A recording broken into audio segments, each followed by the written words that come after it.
Bueno, vamos a, a comenzar. Me avisa si no se escucha bien o algo, pero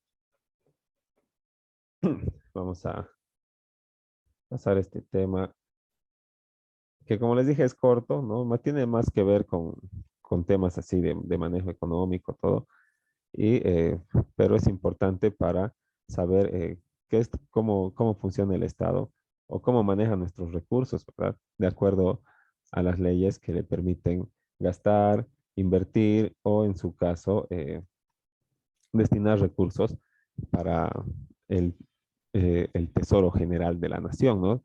Que sería ya como una forma de ahorro del Estado, ¿no? Pero el, cuando hablamos de toda esa actividad, ese manejo económico de ingresos, egresos y la atención de las necesidades, eh, con la aplicación de estos gastos, hacemos referencia, como habíamos señalado ya, a la actividad financiera del Estado, ¿no? No a la actividad financiera privada que se ocupa solamente de atender necesidades personales y familiares y que está, digamos, dirigida a generar eh,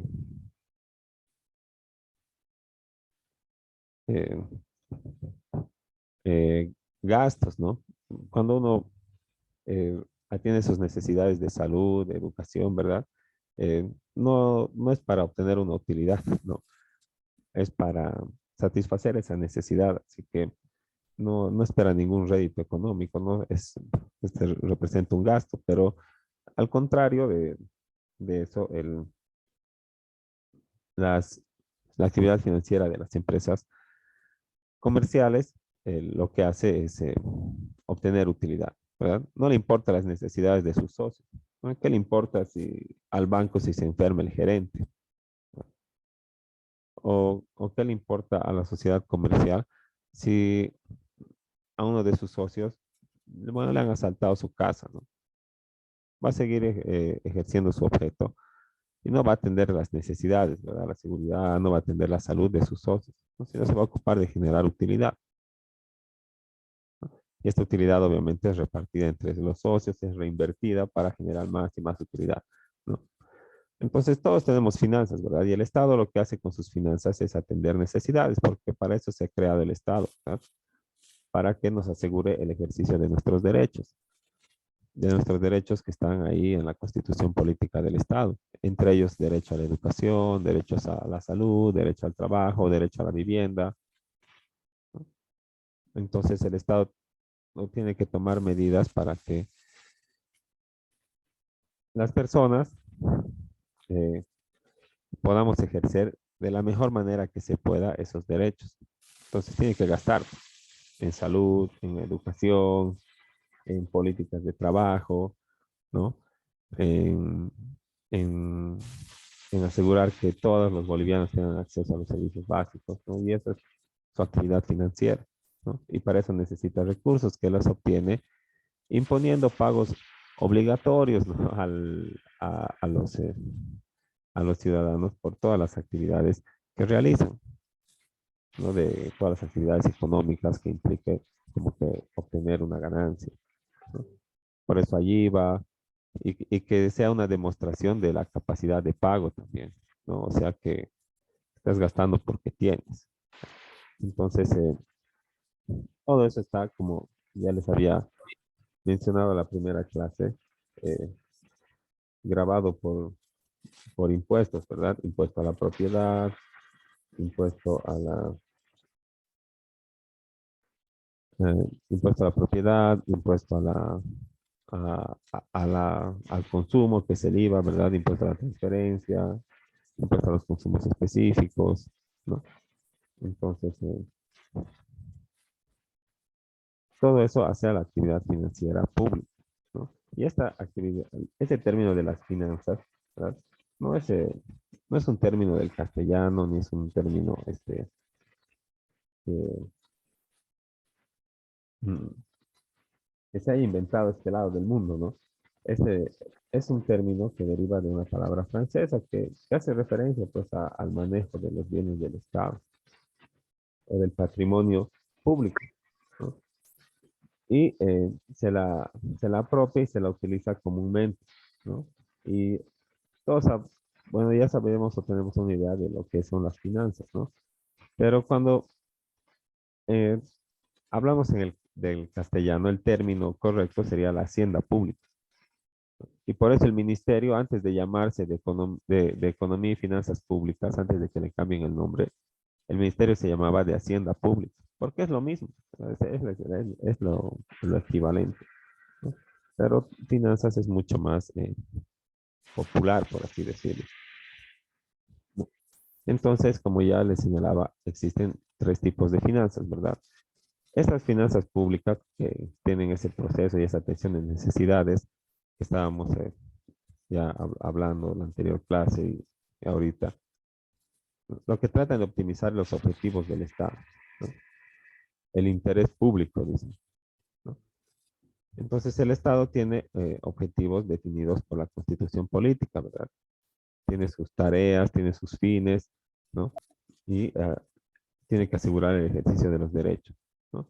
Entonces, mediante los recursos económicos que se generan, ¿no?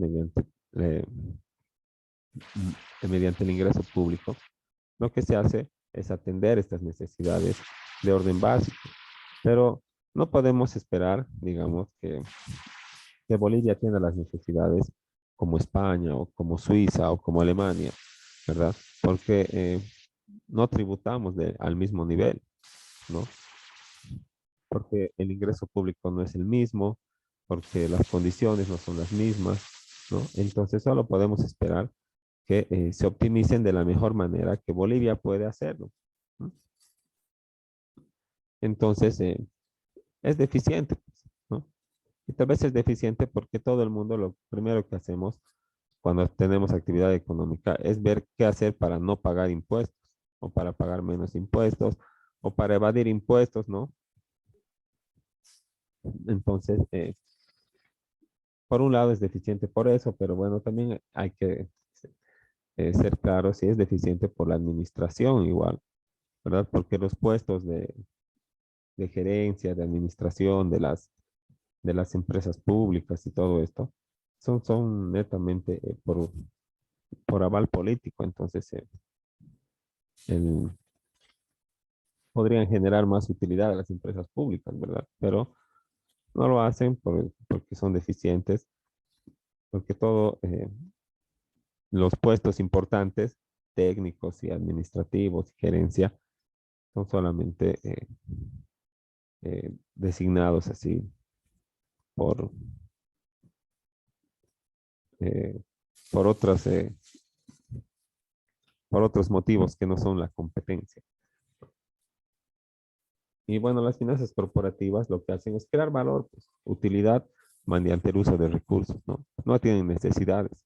Invierten para generar más utilidad y reinvierten para generar más utilidad y más utilidad, ¿no?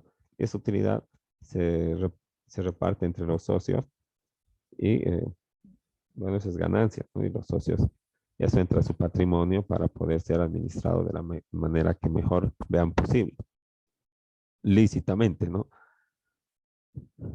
Y las finanzas privadas que solamente satisface las necesidades de un número limitado de personas, ¿no? O sea, de cada uno o máximo de tu familia, pues de los que son dependientes, ¿no? Y eh, no se olviden poner su nombre, los que no han puesto su nombre en el chat para contabilizar la asistencia, por favor, ¿no? Ahora vamos a continuar, ¿no? Como, bueno, como podemos ver todos los días, ¿no? el, Cuando yo me voy a ocupar de mis finanzas privadas, lo primero que hago es obtener mis recursos, ¿verdad? Consigo un trabajo, me pagan y veo qué es lo que voy a hacer con esa plata. Entonces, primero obtengo recursos y luego eh, identifico y satisfago mis necesidades, ¿verdad? Pero en las finanzas públicas, de lo que se ocupa el derecho financiero, es totalmente al revés. Primero se identifican las necesidades, ¿no? Por eso se hace el presupuesto. ¿no? Y luego, en la gestión se obtienen los recursos, ¿verdad? Mediante el pago de impuestos, multas, valores, timbres, certificados, alícuotas, usos de servicios públicos, ¿no? Como el del notario. Cuando te quieres divorciar lo han facilitado, ¿no? Dicen, te divorcias ante el notario, pero si quieres divorciarte ante el notario, vas a ir a pagarle sus honorarios porque te lo haga, pero él te va a mandar al banco a depositar en una cuenta del Banco Unión un monto que se llama alícuota, y eso es ingreso público también, ¿no? Entonces, de ahí salen los recursos. Y por eso eh, si afectas de, de una manera muy significativa al Estado en sus ingresos, entonces te vas a ir a la cárcel por deudas, pues, ¿no? El, hasta cierto nivel, ¿verdad? Tú puedes, todos sabemos que no hay cárcel por deudas. Entre particulares, no puedes meterle a nadie a la cárcel porque te deba plata, ¿no? Eso se demanda en la vía civil y no hay cárcel por eso, ¿no? Cuando hay cárcel es porque debes por asistencia familiar, debes por beneficios sociales, ¿verdad?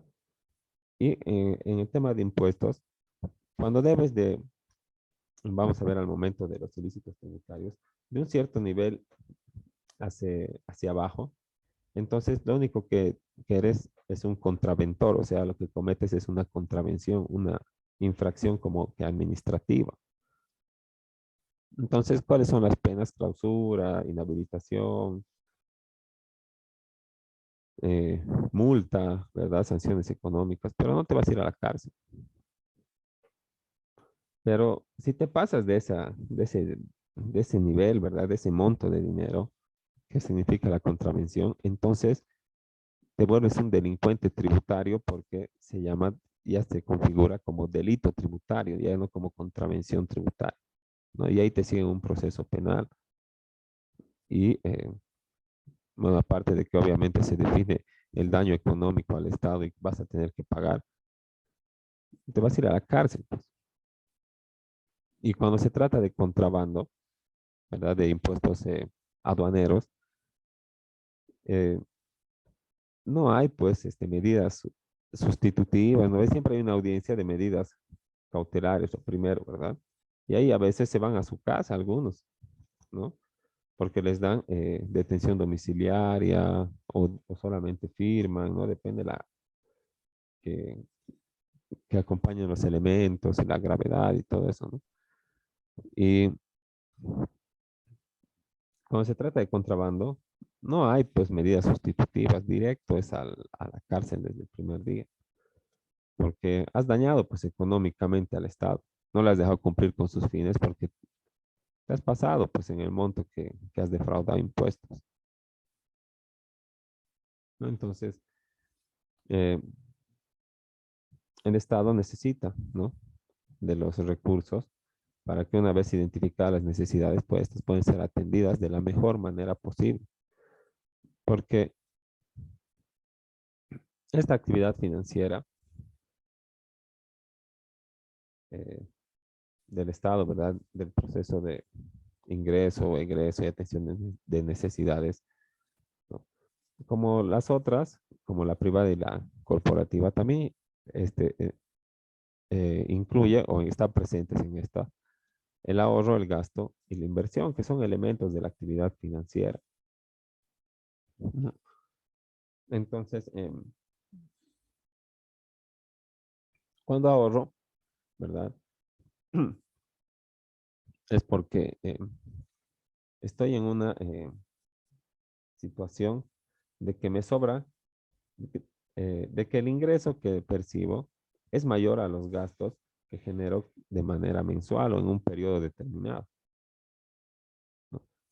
Y como eh, el ingreso es mayor que el egreso, entonces me permite ahorrar, ¿verdad? Ahorrar es no gastar el dinero, ¿verdad? Ahora, eso cuando estamos de carácter privado. ¿no? Cada uno tal vez puede generar ahorro, todo bien, ¿no? Ahora, las corporaciones también pueden ahorrar, ¿verdad? Es separar una parte del ingreso mensual. Pueden obtener, vender sus cosas y generar utilidad y parte de esa utilidad ahorrarla para que en la siguiente gestión pueda ser reinvertida para generar más utilidad, ¿no? Entonces, esta parte del ingreso no se consume, ¿verdad? Pero también hay ahorro público, no solamente hay ahorro privado. Por eso dice, puede dividirse en ahorro privado y público. Cuando hablamos del ahorro público, estamos hablando del, le dicen el erario nacional. Eh, también es el TGN, ¿no? El Tesoro General de la Nación. Entonces es una reserva para evitar estos periodos de inflación, ¿verdad? Eh, de superinflación que son dañinos y para cuidar la economía, el, el sistema financiero, ¿no? Y que el Estado pueda atender necesidades de emergencia, ¿no? En desastres naturales y todo, ¿no? Y pueda eh, asegurar el ejercicio de los derechos fundamentales, ¿no? Pero no nos podemos equivocar, pues no podemos decir que el Estado se dedica a ahorrar, ¿verdad? Porque el Estado no es un juego de monopolio, donde lo que más tienes que hacer es agarrar los billetes y las propiedades, ¿no? El Estado tiene el objetivo principal de atender necesidades básicas y asegurar el ejercicio de los derechos. Porque para eso era el contrato social, ¿no ve? Le hemos cedido los derechos a la administración pública para que nos asegure el pleno ejercicio de los mismos, con todas sus instituciones, ¿no? Juzgado, policía, alcaldía, gobernación y todo lo demás, ¿no? Entonces, si no, no tendría necesidades públicas como su principal objetivo, no tendría razón de ser, pues, el Estado, ¿verdad? No es, pues, un banco, no es, como les digo, un juego de monopolio, ¿no? Entonces, el principal objetivo del Estado no es ahorrar, pero sí ahorra, ¿no? Y este ahorro proviene del mismo lugar que provienen todos los ingresos públicos: donaciones, ventas de bienes de patrimonio del Estado, utilidad de las empresas públicas y la mayor parte del pago de tributos, impuestos, contribuciones especiales, tasas, patentes y regalías, ¿no? Todos esos son tributos. Entonces, eh, el Estado, si se dedicaría, si de- se dedicaría a ahorrar, y aparte quisiera atender las necesidades, tendría que cobrarnos más, ¿verdad? Tendría que ser exaccionario, ¿no? Y eh, los contribuyentes estaríamos trabajando solamente para pagar impuestos, ¿no? Pero no puede ser así, ¿no? Solo tienen que cobrarnos de acuerdo a nuestra capacidad de pago y para atender las necesidades, o sea, para cumplir los fines del Estado, ¿no? Y el principal no es el ahorro, pues, ¿verdad? El principal es atender las necesidades básicas. Pero sí ahorra, ¿no? Y eso, como les decía, sale del mismo lugar, de los ingresos públicos, de los impuestos, pero no puede el Estado eh, pasarse en las alícuotas, ¿no? No puede ser, como les decía, exaccionario, no puede ser muy invasivo el pago de impuestos para la economía del contribuyente. Entonces, este ahorro, ¿verdad? También se da en el campo privado, ¿no?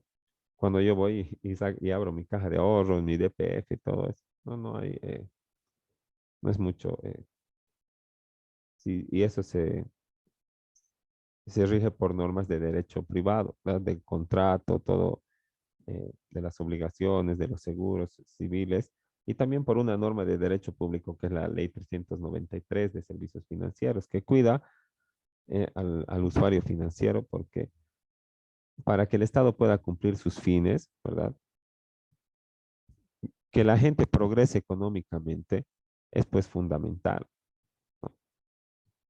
Y esto lo va a hacer mediante su participación en el sistema financiero, en el ahorro, sacar préstamos, pagar, ¿no? Contratar seguros, ¿no? Entonces, es de interés público el ahorro privado es un tema de interés público y no puede estar librado así a, a las leyes de la libre economía, no es dejar hacer y dejar pasar, que hagan, que vendan en lo que quieran y que ofrezcan en lo que quieran de interés y que cobren lo que quieran, no. Tiene que estar todo súper regulado. Por eso no cualquiera constituye un banco, no está librado para cualquier persona, no es como abrir una tiendita, ¿no? Tiene muchas normas de derecho público que hay que cumplir y también de derecho privado. Otro elemento, ¿no?, de la actividad financiera es el gasto, ¿no? Que, bueno, el gasto es sacar plata y erogar para atender tus necesidades. O sea, es un egreso o una salida de dinero. Pero uno no lo hace, bueno, casi nunca, ¿verdad? Lo hace para, sin ningún motivo, sin ningún fin, hacia lo loco, como quemar plata. Uno gasta para acreditar un derecho sobre una cosa o sobre un servicio. Cuando yo gasto para acreditar un derecho sobre una cosa, estamos hablando del derecho de propiedad. ¿Ve? Pago por una gorra, o pago por una billetera, pago por productos del supermercado, ¿verdad? Y puedo decir que son míos, ¿verdad? Que yo soy propietario desde que he pagado, ¿no? Entonces es un derecho que es el gasto que realizo me acredita como propietario, o sea, me da el derecho de propiedad, ¿verdad? Y para eso pago, ¿verdad? O si bien si no vas a comprar una cosa, vas a pagar por un servicio, ¿verdad? Por una consulta, por entrar al cine, por algo intangible, ¿no? Pero igual tienes el derecho de que te presten el servicio y también a reclamar si es que no lo hacen o lo hacen de la manera en que no es correcto, ¿no? Por eso hay defensa del consumidor, ¿no? Entonces, para eso se gasta, para acreditar el derecho, ¿no? Ahora, desde el punto de vista público, ¿no? El gasto, ¿verdad? Contiene todo esto, ¿no? Eh, los gastos públicos, que son las salidas de dinero o las erogaciones que realiza el Estado para atender las necesidades, ¿no? Recién la marcha y todo, ¿verdad? Algunos maestros decían que tienen que quitarle presupuesto al Ministerio de Gobierno, a los ministerios ociosos, ha dicho, ¿no? Al Ministerio de Gobierno, al Ministerio de Comunicación, y no me acuerdo a cuál más, ¿ya? Para dar más dinero a la educación y que pueden cambiar la ley financiera y bueno, sí se puede, ¿verdad? O sea, está aprobada la ley del presupuesto, pero una ley cambia otra ley, pues, ¿no? Pero eh, no es, el presupuesto solo tiene que modificarse en momentos de crisis, de emergencia, ¿no? Entonces, este gasto público se hace para atender esas necesidades, pero nunca alcanza, ¿verdad? Porque las necesidades siempre son crecientes y los ingresos públicos eh, no, no crecen de la misma forma que las necesidades, ¿no? Hace 2 años ahora ha habido la necesidad de que todos los hogares cuenten con internet para poder asegurar el derecho a la educación, el ejercicio de ese derecho para los niños, ¿no? Entonces, ¿qué tiene que hacer el Estado? Tiene que asegurar pues el ejercicio de esos derechos, como invirtiendo en esas cosas, en esas nuevas cosas, ¿verdad? También en bioseguridad, en todo, ¿no? Entonces eso genera gasto para atender necesidades, ¿no? Y el gasto si no me alcanza lo que tengo, ¿verdad?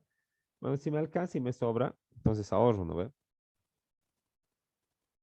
Pero si mis ingresos son menores a mis gastos, a mis egresos, entonces me falta dinero, pues. Y eso genera la diferencia entre el déficit y el superávit, pues, que son dos figuras económicas, que quiere decir el superávit, ¿verdad? Quiere decir que tus ingresos superan a tus gastos, te permite ahorrar, estás en superávit, ¿no? Y el déficit quiere decir que tus, el déficit quiere decir que tus gastos superan a tus ingresos. Entonces no te alcanza para atender las necesidades que tendrías que atender en ese periodo. Y por eso, cuando hablamos de gasto público y de ingreso público, eh, casi nunca se dice pues superávit fiscal, ¿no? O es común escuchar decir a las autoridades, estamos en déficit fiscal, ¿no? Pero eh, en anteriores años, ¿verdad? No sé si ustedes han escuchado decir que había pues superávit fiscal, ¿no ve?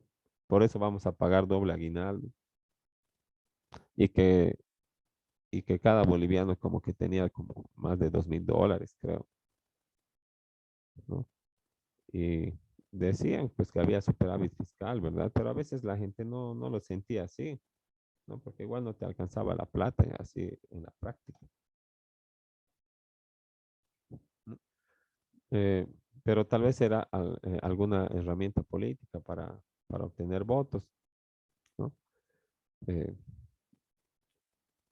pero en otros gobiernos y también en los gobiernos del exterior, más común es escuchar déficit fiscal y déficit fiscal, ¿no ve? Porque cuando yo digo déficit fiscal, estoy diciendo a la gente, no nos alcanza la plata que pagan para, para poder atender las necesidades básicas.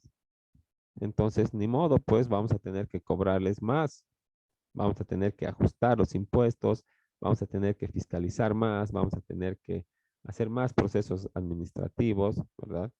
Para que el municipio, la gobernación, o vamos a tener que crear más impuestos, ¿verdad? Para que el municipio, la gobernación o el Estado central reciban más ingresos y puedan atender más necesidades. ¿Por qué? Porque estamos en déficit fiscal, pues, ¿no? No nos alcanza. Pero si decimos hay superávit fiscal, quiere decir que hay más, ¿verdad? Hay, los ingresos superan a los gastos, ¿no? Y como el Estado no se dedica a ahorrar, se dedica a atender necesidades, ¿por qué, ¿por qué no baja los impuestos? Pues ese añito no ve al siguiente al que declara superávit fiscal, ¿por qué no dice, ah, ya el IVA, como hay superávit fiscal, ha habido superávit fiscal, este año que viene el IVA en vez de ser 13% va a ser 10% nomás. O el IT en vez de ser 3% va a ser 1%, porque hay superávit fiscal, ¿no ve? O sea, si sobra la plata que pagamos, ¿por qué no nos cobran un poco menos? Digo, ¿no? Pero entonces estos gastos que se realizan, ¿verdad? Las necesidades que se atienden son disparejos, pues no alcanzan los ingresos o y lo que se gasta para atender las necesidades y eso nos genera deuda pública, ¿verdad? Porque después tenemos que estar en deuda con los funcionarios, ¿verdad? Sí, es constante ver protestas porque la alcaldía no paga los trabajos de las obras, porque, porque los médicos no se les paga el sueldo a los maestros, ¿verdad? Incluso el Estado contrata con los privados, ¿verdad? No todos los edificios en los que trabajan las instituciones son edificios públicos. El juzgado nomás, en la esquina de la San Martín y Jordán, es el edificio del Estado, ¿verdad? Palacio de Justicia. Pero la mitad de los juzgados está pues en el Pinto, ¿no? Palace, que es privado. Entonces, ¿qué hace el Estado? Paga alquiler, pues, ¿no? Y si, bueno, nos prestamos dinero para poder atender de mejor manera las necesidades, pues tenemos deuda pública. incluso cuando el Estado debe de estos contratos a los profesionales, también es deuda pública, ¿verdad? Porque ¿quién debe si no debe? Pues la administración. Si te llamas funcionario público, ¿no? Y otro elemento importante del gasto público es el presupuesto, que, como ya hemos dicho, es solamente el plan económico convertido en ley, ¿no ve? Una autorización legal para gastar, ¿no? Mediante el plan, que es el presupuesto que establece partidas, ¿no ve? Ítems, subpartidas, ¿no? Que dice ya para salud tanto, ¿no ve? Para educación, y ahí, digamos, entre educación para infraestructura, para nuevos ítems de maestros, ¿no? Para material. Antes daban computadoras, todo, ¿no? Las mochilitas y entonces todo eso, ¿no? Y todo para poder cumplir con la política fiscal del gobierno de turno. Como hemos dicho, el Estado tiene que atender necesidades básicas que están en la Constitución, pero la Constitución no dice en qué orden, ¿verdad? No dice primero salud, o más plata en educación, o más plata en asegurar los servicios básicos, ¿no? Establece unos ítems de mayor importancia, pero no su orden, ¿no? Entonces, el gobierno de turno, antes de ser gobierno de turno, obviamente que en su plan estaba el plan económico de política fiscal, ¿no? Y si le has elegido, has votado por él porque te ha invitado a sándwich de pavita en vez de leer el plan, entonces tal vez solo está cumpliendo su política fiscal, ¿verdad? Se nos va a acabar el tiempo en cualquier minuto, así que vamos a quedar ahí, ¿no? En 5 minutos más, cuando acabe de grabar esto, les comparto el enlace para continuar la clase y absolver y pasar a la parte de comentarios, ¿no? Y absolver algunas dudas. ¿Ok? Hasta luego. Hasta luego, doctor.